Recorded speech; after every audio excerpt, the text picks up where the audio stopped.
நீ நாட்டை பற்றி யோசிக்க கூடாது. 10 வருஷத்துல என்னங்க செஞ்சீங்க கேட்ட கூட. மக்களுக்காக என்னங்க திட்டம் கொண்டு வந்தீங்க? விவசாயிகளுக்காக என்னங்க திட்டம் கொண்டு வந்தீங்க? வேலை இல்லாதவர்களுக்காக என்னங்க திட்டம் கொண்டு வந்தீங்க? பொதுமக்களுக்காக என்னங்க திட்டம்? அதெல்லாம் நீங்க பேசவே கூடாது, அதெல்லாம் நினைச்சே பார்க்க கூடாது, அதெல்லாம் யோசிக்க கூடாது. அதுக்காக என்ன செய்யறது? பட்கல் என்று சொல்லக்கூடிய பகுதியிலும் அந்த மசூதிய பாபர் மசூதி எப்படி இடித்தோமோ அதே பாணியில் இடிக்க வேண்டும். இதை செஞ்சு முடிக்கலன்னா உங்க உடம்புல ஓடுறது இந்து ரத்தம் இல்லைன்றார். நேரடி அவருடைய வார்த்தை. பல செய்திகளை நீங்க பார்க்கலாம். ಅದ್ರ ಜೊತೆ ಭಟ್ಕಳದ ಚಿನ್ನದ ಪಳ್ಳಿನೂ ಇದೆ. ನಮಗೇನು ಮುಲಾಜ್ ಗಿಲಾಜ್ ಇಲ್ಲ. ಇದನ್ನ ಥ್ರೆಟ್ ಅಂತ ಬೇಕಾದ್ರೂ ಅನ್ಕೊಂಡ್ರಿ ಕೆಲವು ಮಂದಿ.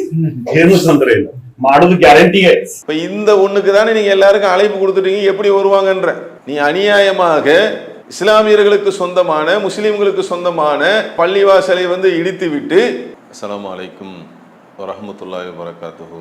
அன்பார்ந்த சகோதர சகோதரிகளே, செய்தியும் சிந்தனையும் என்ற இந்த நிகழ்ச்சியில பல்வேறு அண்மை செய்திகளை நாம் பார்த்து வருகிறோம். அதனுடைய தொடர்ச்சியாக சமீபத்திலே அசாம் மாநிலத்தின் முதல்வர் ஹிமந்தே பிஸ்வா சர்மா, பாஜகவை சார்ந்தவர், காங்கிரஸ் கட்சியை குறித்து ஒரு கருத்து. அவர்கள் பாபரை நேசிக்கிறார்கள், ராமரை அல்ல அப்படின்னு சொல்லி ஒரு கருத்தை சொல்லியிருக்கிறார்.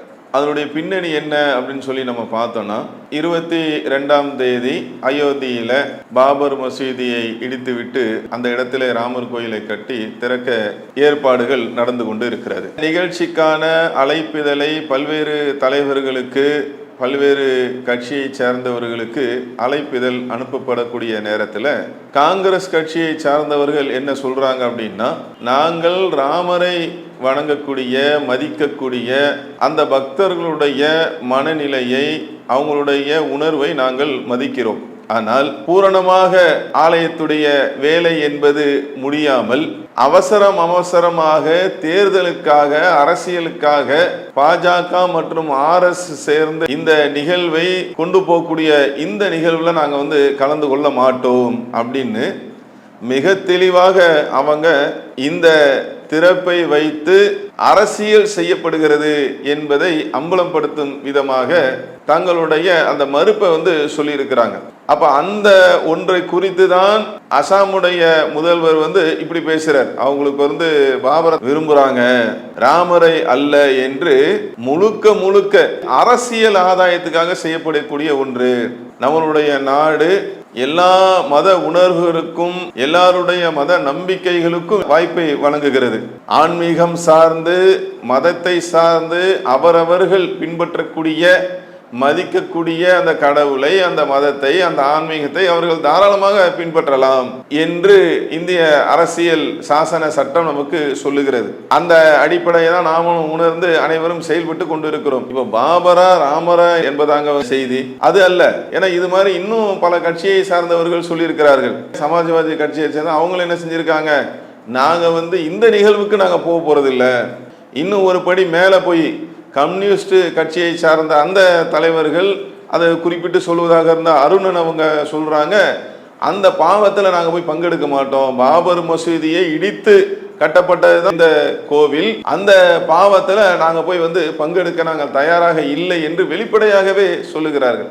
இங்க பாபரா ராமரா என்பது விஷயம் இல்லை. இதுல இவர்கள் ஆதாரபூர்வமற்ற செய்தியை சொல்கிறார்கள் என்பதற்கு இவங்களுடைய எக்ஸ் தளத்திலேயே பாஜக வெளியிட்ட அந்த வீடியோவே ஆதாரமாக இருக்கிறது. அதுல என்ன சொல்றாங்க, 1556 முன்னாடி ஒரு கோயில் இருந்துச்சாமா, அந்த கோயில் இடிச்சிட்டு பாபர் மசூதியை கட்டினாரு அப்படின்னு சொல்லி இவங்களுடைய பாஜகவுடைய அபிஷியலான அந்த வீடியோ போடுறாங்க. ஆனா அதை எடுத்து பல்வேறு பகுதியில அதுக்கு என்ன ஆதாரம் அப்படின்னு சொல்லி தேடும் போது அது முழுக்க பொய்யான தகவல். அதனுடைய செய்திகளை எடுத்து தகவலை சேகரிக்கும் போது முழுக்க அது பொய்யாக இருக்கிறது. என்ன காரணம், 1530 இறந்த ஒருத்தரை 1556 கோயில் இடிச்சுட்டு பாபர் மசூதி கட்டினாரு அப்படின்னு சொல்லி இப்படி ஒரு பொய்யான தகவலை, இதுதாங்க இவங்களுடைய மூலதனம். இந்த பாஜகவுடைய RSS உடைய நீங்க தோண்டி எடுத்து பார்த்தீங்கன்னா அவங்களுடைய அந்த ரூட்டே எப்படி இருக்குன்னு பார்த்தீங்கன்னா பொய்ய உண்மை மாதிரி சொல்லுவது. இப்ப தெரிஞ்சு போச்சா? இப்ப அவங்க தெளிவா எடுத்து போட்டாங்க. 11வது பாட புத்தகத்துடைய அந்த கட்டுரையை பாருங்க. கல்வியாளர்கள், ஆராய்ச்சியாளர்கள், முக்கியமான நபர்கள் தான் பாட புத்தகத்தெல்லாம் வந்து எழுதுவாங்க. அந்த பாட புத்தகத்துல இருக்கிறது இந்தியா டுடே அந்த புத்தகத்தில் இருக்கக்கூடிய அந்த வரலாற்று குறிப்புகள், வரலாற்று செய்திகளை வைத்து இவங்க சொல்றாங்க இந்த பாஜக வந்து உட்டடிக்குது, இல்லாத செய்தி அவர்கள் சொல்லுகிறார்கள் என்று. இப்படி உள்ள ஒன்னதான் இதை வைத்து இவங்க முழுக்க முழுக்க அரசியல் செய்கிறார்கள் அப்படின்னு சொல்லி தான் என்ன செய்யறாங்க. இந்த தகவலை சொன்னா இவர் என்ன சொல்றாப்புல, அவங்களுக்கு வந்து இவர் மேலதான் விருப்பம், இவர் மேல இல்லை அப்படின்னு சொல்லி சொல்றாரு. அசாமுடைய முதல்வர் இருக்காருல்ல, இவர் எப்படிப்பட்ட ஆள்னு பாத்தீங்கன்னா கொஞ்ச நாள் முன்னாடி தான் போட்டு டக்குன்னு தூக்கிட்டாப்புல. எல்லா இடத்துலயும் எதிர்ப்புகள் வந்த உடனே டக்குன்னு தூக்கி விட்டார். ஆனா அதுக்குள்ள செய்திகள் போயிடுச்சு, சூத்திரர்கள் அனைவரும் அடிமைகளே அப்படின்னு சொன்ன ஆள் தான் இவர் தான் எடுத்து என்ன செய்யறாரு, இந்த தகவலையும் வந்து போடுறாரு. கம்யூனிஸ்ட் கட்சி சொல்றாங்க அந்த பாவத்துல போய் நாங்க பங்கெடுப்பதுக்கு தயாரா இல்லை. அதாவது நாட்டுல வந்து மக்களாக இருக்கக்கூடிய நாம 10 வருஷ ஆட்சி ஓடிடுச்சு. இப்ப இந்த 10 ஆண்டு காலத்துல மக்களுக்கான நலத்திட்டங்கள் என்னென்ன நீங்க பாருங்க. இவங்களால பட்டியலிட முடியுமா?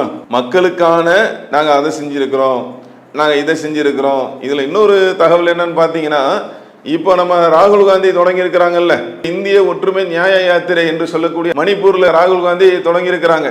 அதை குறித்து அந்த முக்கிய தலைவர் ஒருத்தர் சொல்லும்போது சொல்றாரு, இந்த 10 வருஷத்துல நடந்த அநியாயத்தை பட்டியலிடக்கூடிய மக்களுடைய பார்வைக்கு கொண்டு வரக்கூடியதான் இந்த யாத்திரை, கண்டிப்பா வெளிச்சத்துக்கு கொண்டு வரும் அப்படின்றார்.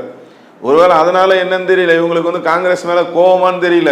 ஏன்னா செஞ்சவனெல்லாம் வந்து மக்களுக்கு மறைச்சு வச்சிருக்காங்கல்ல, இன்னை வரைக்கும் மணிப்பூருக்கு போலங்க. அதனால ராகுல் காந்தி என்ன செய்யறாப்புல, அங்கிருந்து ஆரம்பிக்கிறாப்புல. மக்களாகிய நாம யோசிக்க வேண்டியது என்னன்னா, இதை வச்சு எப்படி அரசியல் செய்யறாங்க பாத்தீங்களா?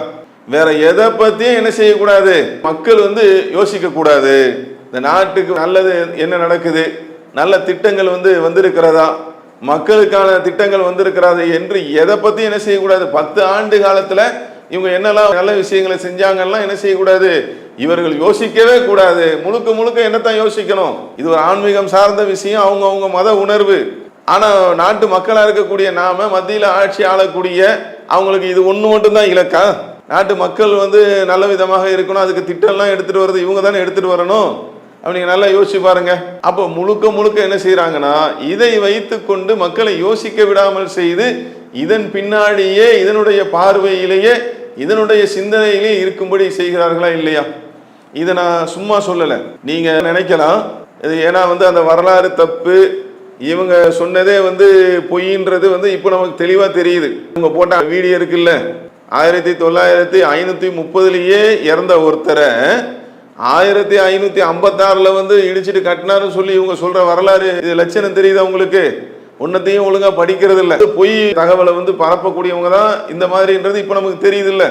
இது இல்லாம இப்ப இன்னும் ஒருத்தர் நாட்டு மக்களுடைய நலத்தின் மீதோ இந்த நாட்டின் மீதோ பற்று கிடையாது, மாறாக ஒரு பதட்டம், வேறு ஒரு சிந்தனையில மக்களை வந்து யோசிக்க வைத்து அவருடைய அந்த உணர்வுகளை வந்து தூண்டி விட்டு பாஜகவுடைய MP ஒருத்தருங்க அனந்தகுமார் ஹெக்டே என்று சொல்லக்கூடிய கட்சி கூட்டத்தில் தொண்டர்கள் மத்தியில பேசக்கூடியது பரவலா உங்களுக்கு வந்து செய்திகள் வந்து வந்த வண்ணம் இருக்கிறது. என்ன பேசுறாரு தெரியுமா? ஏன்னா வந்து இதோட முடியல, இவங்க எப்படி வந்து நாட்டு மக்களை வந்து யோசிக்க விடாம உணர்வுகளை தூண்டி மத வெறுப்பை விதைத்து எப்படி கொண்டு போறாங்கன்றதுக்கு உதாரணம் சொல்றேன். என்ன பேசுறாரு தெரியுமா? பட்கல் என்று சொல்லக்கூடிய பகுதியில ஒரு மசூதி இருக்குங்க. அந்த மசூதிய பாபர் மசூதி எப்படி இடித்தோமோ அதே பாணியில் இடிக்க வேண்டும். அவர் என்ன சொல்றாரு தெரியுதா? இது வந்து நம்மளுடைய வார்த்தை இல்லை, நேரடி அவருடைய வார்த்தை. பல செய்திகளை நீங்க பார்க்கலாம். இப்ப இந்த ஒண்ணுக்கு தானே நீங்க எல்லாருக்கும் அழைப்பு கொடுத்துட்டீங்க, எப்படி வருவாங்கன்ற. நீ அநியாயமாக இஸ்லாமியர்களுக்கு சொந்தமான முஸ்லிம்களுக்கு சொந்தமான பள்ளிவாசலை வந்து இடித்து விட்டு அந்த இடத்துல வந்து ஒரு ஆலயத்தை நாங்க எழுப்பிட்டு எல்லாரும் வாங்க அப்படின்னா அதைத்தானே பார்ப்பாங்க, அதை அடிப்படையை பார்ப்பாங்கல்ல, பின்னணியை பார்ப்பாங்கல்ல. இவரே சொல்லக்கூடியது என்ன, ஏன்னா இன்னைக்கு வந்து வேற மாதிரி என்ன செய்வாங்க, முஸ்லிம்கள்லாம் வந்து ரொம்ப சந்தோஷமா இருக்கிறாங்க. ஒரு தகவல் போய் அழைப்பெல்லாம் கொடுக்குறாங்கல்ல, சந்தோஷமா, அது எப்படி சந்தோஷமா இருப்பாங்க? அதாவது வந்து வெளியில வந்து அப்படி வந்து படம் காட்டுறதுக்கு இதெல்லாம் செய்யறாங்க. அது இவரே சொல்றாப்புல, நாங்க வந்து பாபர் மசூதி எப்படி இடிச்சோமோ அதே மாதிரி பட்கல் மசூதியை நாங்க இடிப்போம் அப்படின்னு சொல்லிட்டு எப்படி உசுப்பேத்தி விடுறான்னு பாருங்க. இது வந்து என்னுடைய முடிவு இல்லை, இது வந்து இந்துக்களுடைய முடிவு. கொண்டு வந்து எப்படி திணிக்கிறார் தெரியுதா? இந்த நாட்டில் அண்ணன் தம்பிகளாக மாமான் மச்சானங்களாக ஒற்றுமையாக வாழ்ந்து கொண்டிருக்கக்கூடிய முஸ்லிம்கள், இஸ்லாமியர்கள், கிறிஸ்துவர்கள், பௌத்தர்கள் என்று அனைவரும் அண்ணன் தம்பிகளாக வாழ்ந்து கொண்டிருக்கக்கூடிய இந்த நாட்டில் பாபர் மசூதி முடிஞ்சு அது ஒரு இதை வந்து கட்டி அது வேலை ஒரு பக்கம் நடந்துட்டு இருக்கக்கூடிய இந்த நேரத்தில் என்ன செய்யறது? இன்னொன்னு கொண்டாந்து விதைக்கிறார்.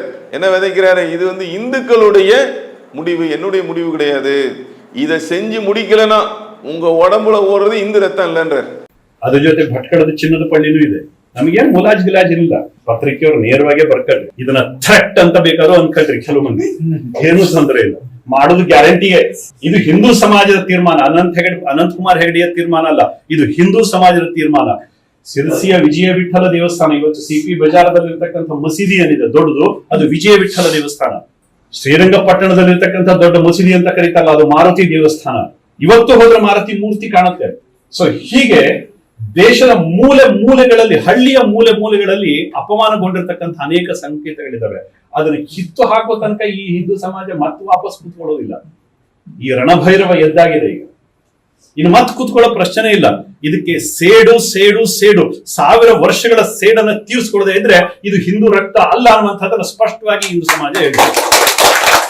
அனந்தகுமார் ஹெக்டே சொன்னதுதாங்க சொல்றேன். இது நம்மளுடைய கருத்து இல்ல. அனந்தகுமார் ஹெக்டே அவங்க தொண்டர்கள் கூட்டத்தில் எப்படி பேசுறார் தெரியுதா? எப்படி மத வெறுப்பை, மத உணர்வை தூண்டி விடுறாருன்னு தெரியுதா? இதுதான் இவங்க செய்யக்கூடிய அரசியல் என்பது இதுதான். அப்ப அடுத்த இதுக்கு என்ன செய்யறாங்க? அடுத்த இதை நோக்கி பயணிப்பதற்கு நீ நாட்டை பற்றி யோசிக்க கூடாது. 10 வருஷத்துல என்னங்க செஞ்சீங்க கேட்டக்கூடாது. மக்களுக்காக என்னங்க திட்டம் கொண்டு வந்தீங்க?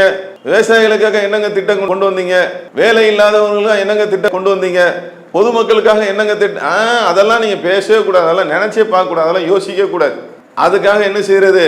இந்த மாதிரி வந்து ஏதாவது ஒரு உணர்வை தூண்டி மத வெறுப்பை செய்யக்கூடிய வேலையைத்தான் இவர்கள் செய்து கொண்டிருக்கிறார்கள். அதுலதான் ஒரு பகுதியாக அவர் என்ன சொல்றாரு? அவங்களுக்கு பாபரைத்தான் பிடிக்கும், ராமரை பிடிக்காது என்று சொல்லி பக்கா அரசியல் செய்யக்கூடிய அரசியல் நிகழ்வுகள் அவர்கள் செய்து கொண்டு இருக்கிறார்கள். இவர் ஒன்று பேசிட்டு போயிடுறாரு, ஏதாவது ஒரு பதிவை வந்து போட்டுடுறாங்க. கொஞ்ச நேரம் பார்த்தா அந்த பதிவு வந்து இல்லாமல் இருக்கிறது. அனைவரும் சூத்தர்கள் தான் என்று அவர் ஒரு பதிவு போடுறாரு. கொஞ்ச நேரத்தில் வந்து தூக்குறாரு. இவர் பார்த்தீங்கன்னா கட்சி கூட்டத்தில் உணர்வுகளை தூண்டும் விதமாக வந்து பேசுறாரு. இப்படி தொடரக்கூடிய ஒன்று. இந்த நாடு வந்து நன்றாக இருக்க வேண்டும், இதில் உள்ள அனைத்து மக்களும் நலமாக வாழ வேண்டும் என்பதற்கு எதிரானது அது. அப்ப சம்பந்தப்பட்டவர்கள் என்ன செய்யணும்? இதை கவனத்தில் கொண்டு இப்படி ஒரு நிகழ்வு நடக்காம தொடராம இருப்பதற்கு வேலைகளை பார்க்க வேண்டும். அந்த துறை சார்ந்தவர்கள் இதற்கான முன்னெடுப்புகளை வந்து செய்ய வேண்டும் என்பதை நம்ம கவனத்துக்கு கொண்டு வரோம். பொதுமக்களுக்கு நம்ம சொல்லிக்கொள்ளக்கூடிய தகவல் என்னன்னா, ஒரு ஆட்சியில் இருக்கக்கூடியவங்க, ஒரு பொறுப்பில் இருக்கக்கூடியவங்க, அவங்க நாட்டு மக்களுக்கு நான் கல்வி கூடத்தை கட்டித்தரேன், மக்களுடைய பயன்பாட்டுக்கு வீடுகளை வந்து கட்டித்தரேன், அவரவர்களுடைய மத உணர்வுகளை வந்து மதித்து நான் வந்து கோயிலை கட்டித்தரேன், மசூதியை கட்டித்தரேன், சர்ச்சை கட்டித்தரேன், இப்படி தானே பேசணும். நாட்டு மக்களுடைய உணர்வுகளை புரிந்து அத்தனை நான் செய்து தருவேன் என்று சொல்ல வேண்டுமா? ஆனால் இங்கே தலைகளாக என்ன இருக்கு? நான் வந்து அதை இடிப்பேன், பட்கல்ல உள்ள பள்ளிவாசலை வந்து இடிப்பேன், அந்த வீடுகளை வந்து புல்டோசர் வச்சு இல்லாம ஆக்கிடுவேன் என்று இப்படி சொல்லக்கூடிய ஒரு நிலைதான் இருக்கிறது என்பதையும் நாம கவனத்தில் கொள்ள வேண்டும். இஸ்லாம் மற்றும் சமுதாய செய்திகளை அறிந்து கொள்ள தமிழ்நாடு தௌஹீத் ஜமாஅத் யூடியூப் பக்கத்தை உடனடியாக சப்ஸ்கிரைப் செய்து கொள்ளுங்கள். மேலும் பெல் பட்டனையும் கிளிக் செய்து கொள்ளுங்கள்.